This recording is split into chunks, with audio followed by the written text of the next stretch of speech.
श्री शिवाय नमस्तुभ्यं भक्तों, स्वागत है आप सबका आपके अपने यूट्यूब चैनल नमामि शिव जी में। भगवान भोलेनाथ की कृपा हम सब पर सदैव बनी रहे। भक्तों, आज के वीडियो में हम जानेंगे रसोई घर के कुछ नियमों के बारे में। रसोई घर में हमें कौन सी चीज़ कहाँ पर और किस तरह से रखनी चाहिए। भक्तों, कई बार अनजाने में हमसे गलतियाँ होती रहती तथा जिससे घर का वास्तु बिगड़ जाता है और हमें आर्थिक संकटों का सामना करना पड़ता है। भक्तों, वीडियो को पूरा देखें क्योंकि ये वीडियो आपके लिए काफ़ी महत्वपूर्ण होने वाला है। वीडियो अच्छी लगे तो लाइक शेयर अवश्य कर दें। भक्तों, यदि चैनल पर पहली बार आए तो चैनल को सब्सक्राइब अवश्य कर दें क्योंकि भक्तों आपका सब्सक्राइब हमारे लिए अति महत्वपूर्ण होता है। भक्तों, सभी की रसोई घर में तवा अवश्य होता है और इसका उपयोग खाना बनाने तक ही नहीं होता बल्कि वास्तु नियमों के अनुसार तवा धन का कारक होता है। भक्तों, रसोई घर में यदि तवा सही तरीके से रखा जाए तो यह बहुत ही शुभ फल देता है। ठीक इसके विपरीत तवा यदि गलत तरीके से रखा जाए तो यह घर में बहुत सी परेशानियों का कारण बन सकता है। भक्तों, तवे का वास्तुशास्त्र में बहुत अधिक महत्व है जब यह सही तरीके से सही जगह पर रखा जाए। भक्तों, क्या आप जानते हैं तवा और कढ़ाई राहु का प्रतिनिधित्व करते हैं, तो हमें इनकी साफ सफाई का विशेष ध्यान रखना चाहिए। तवा और कढ़ाई का रख रखाव हमें खास जगह पर रखना चाहिए। भक्तों, यदि खाना बनाने के बाद तवा रसोई घर में ऐसे ही छोड़ दिया जाए तो घर के मुखिया की सेहत खराब हो सकती है। हमेशा याद रखें, जब भी आप तवा या कढ़ाई का उपयोग करें तो उसे अच्छी तरह से धोकर रखें, साफ करके रखें। भक्तों, एक बात का और ध्यान रखें, यदि किसी के घर में पति या बच्चे नशे की लत का शिकार हो जाते तो समझिए उस घर में बर्तनों का रख रखाव सही ढंग से नहीं हो रहा। भक्तों, कभी भी रात में तवा ऐसे ही नहीं रखना चाहिए, हमेशा धोकर साफ करके ही रखें। भक्तों, रात में तवा कढ़ाई अन्य बर्तनों को कभी भी ऐसे नहीं छोड़ने चाहिए, उन्हें साफ करके ही रखें। और सुबह जब तवा पहली बार इस्तेमाल करें तो इसमें थोड़ा सा नमक डाल लें। नमक सादा होना चाहिए, उसमें मिर्ची या धनिया नहीं होनी चाहिए। भक्तों, गरम तवे पर पहले नमक डालने से वास्तु दोष मिट जाते हैं। भक्तों, तवे पर जब हम पहली रोटी बनाएं उसे हमेशा गाय को खिलानी चाहिए। हमें यह नियम बना लेना चाहिए क्योंकि ऐसा करने से घर पर कोई विपदा नहीं आती तथा नकारात्मक ऊर्जा समाप्त हो जाती है और घर में सुख समृद्धि का वास हो जाता है। तथा भक्तों, घर में जब हमें तवे का काम नहीं हो तो इसे हमें ऐसी जगह पर रखना चाहिए जो सबकी नज़र में ना आए। तवे पर बाहरी लोगों की नज़र बिल्कुल नहीं पड़नी चाहिए। भक्तों, तवे को साफ करके हमेशा अंदर की ओर रखना चाहिए तथा कभी भी तवे को उल्टा नहीं रखना चाहिए। उल्टा रखने से घर में आर्थिक संकट उत्पन्न हो जाता है। भक्तों, तवा और कढ़ाई को जहाँ खाना बनता है उसके दाईं तरफ रखना चाहिए। ध्यान रखें, कभी भी गरम तवे पर पानी नहीं डालना चाहिए क्योंकि गरम तवे से निकलने वाली आवाज़ आपके जीवन में मुश्किलों का कारण बन सकती है। भक्तों, जब तवा ठंडा हो जाए तभी उसे साफ करना चाहिए। भक्तों, वास्तु को दिशाओं का विज्ञान माना जाता है।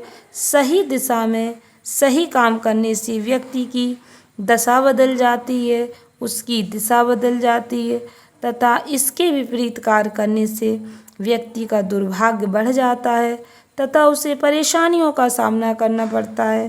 भक्तों, वास्तुशास्त्र में किचन का महत्वपूर्ण स्थान होता है। भक्तों, रसोई घर में की गई ये गलती आपकी परेशानियों का कारण बन सकती है। भक्तों, रसोई पवित्रता और शुद्धता का प्रतीक होती है।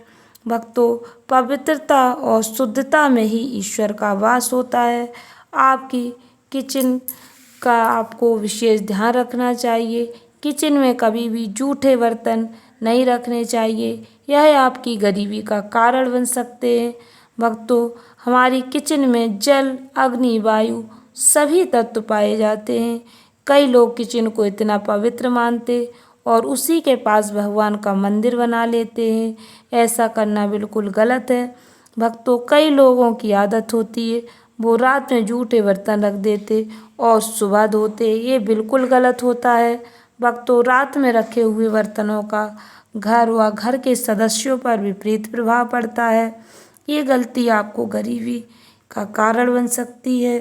भक्तों, रात में रखे जूठे बर्तनों में कई प्रकार के बैक्टीरिया पनपने लगते, जिससे शारीरिक रूप से हानि होती है तथा मानसिक रूप से नकारात्मक विचार व्यक्ति के दिमाग में आने लगते हैं। भक्तों, किचन में जूठे बर्तन रखने से आग्नेय दोष उत्पन्न होता है। इससे हमारे शरीर की अग्नि कहीं दूषित होने लगती है। भक्तों, इसका प्रभाव घर के कमाने वाले सदस्यों के ऊपर पड़ता है। साथ ही रसोई घर में भक्तों पीतल या तांबे के बर्तन पवित्र और उत्तम माने जाते, किंतु आज के समय में तो सभी स्टील के बर्तनों का ही इस्तेमाल ज़्यादा करते हैं। भक्तों, रसोई घर में हमेशा साफ बर्तन रखने चाहिए। रसोई घर में साफ बर्तनों से आपको घर में धन संपत्ति में वृद्धि होती है, क्योंकि भक्तों कहा जाता है साफ सफाई में ही भगवान का वास होता है। इसलिए हमें किचन की साफ सफाई का विशेष ध्यान रखना चाहिए, क्योंकि भक्तों जैसा कि आप सभी लोग जानते हैं, रसोई घर में ही माता अन्नपूर्णा निवास करती हैं। रसोई घर के आग्नेय कोण में हमेशा रसोई घर आग्नेय कोण में होना चाहिए। आग्नेय कोण में बना रसोई घर शुभ फल देने वाला होता है। इसके विपरीत भक्तों रसोई घर होने से घर के सदस्यों की सेहत पर असर पड़ता है। खास तौर पर घर की महिलाओं की सेहत पर विपरीत प्रभाव पड़ता है। यदि आपका रसोई घर ईशान कोण में हो तो भक्तों रसोई घर हमेशा आग्नेय कोण में ही होना चाहिए। भक्तों, अन्न और धन की कभी कमी नहीं होती है। इससे पाचन संबंधी बीमारियां भी हो सकती हैं। यदि आपका रसोई घर गलत जगह पर होगा तो इसका उपाय यह है कि रसोई घर के उत्तर पूर्व में ईशान कोण में सिंदूरी गणेश जी की प्रतिमा लगा लें या फिर यज्ञ करते हुए ऋषियों की तस्वीर लगा लें। भक्तों, हमारे रसोई घर में लोहे के बर्तनों को अच्छा माना जाता है। घर में खाना बनाने के लिए सबसे सही माना जाता है। शोधकर्ताओं की माने तो लोहे के बर्तन में खाना बनाने से आयरन जैसे पोषक तत्व बढ़ जाते हैं। साथ ही भक्तों पीतल और तांबे के बर्तन का इस्तेमाल करने से घर में सकारात्मक ऊर्जापूर्ण वातावरण बनता है। भक्तों, तांबे के बर्तन में खाना नहीं खाना चाहिए। रसोई घर में प्लास्टिक के बर्तन नहीं रखने चाहिए, क्योंकि ये सेहत और सकारात्मक ऊर्जा पर प्रतिकूल प्रभाव डालते हैं। भक्तों, रसोई घर से जुड़े कुछ विशेष नियमों का पालन हमें अवश्य करना चाहिए, जिससे हमारे घर में कभी भी धन संपदा की कमी नहीं होती है तथा माता अन्नपूर्णा की कृपा सदैव हमारे घर पर बनी रहती है। भक्तों, वीडियो अच्छी लगी हो तो लाइक शेयर अवश्य कर दें, जिससे हमारी जानकारी अन्य लोगों तक पहुंच सके। भक्तों, हमारे धर्म ग्रंथों में बताया गया ज्ञान बांटने से बढ़ता है, जिसका पुण्य फल हम सबको प्राप्त हो सके। भक्तों, कमेंट बॉक्स में अपने विचार अवश्य लिखें, जिससे भगवान भोलेनाथ का आशीर्वाद प्राप्त हो सके। चैनल पर पहली बार विजिट हुए तो चैनल को सब्सक्राइब अवश्य कर लें, बेल आइकन को प्रेस करना ना भूलें। धन्यवाद भक्तों। श्री शिवाय नमस्तुभ्यम।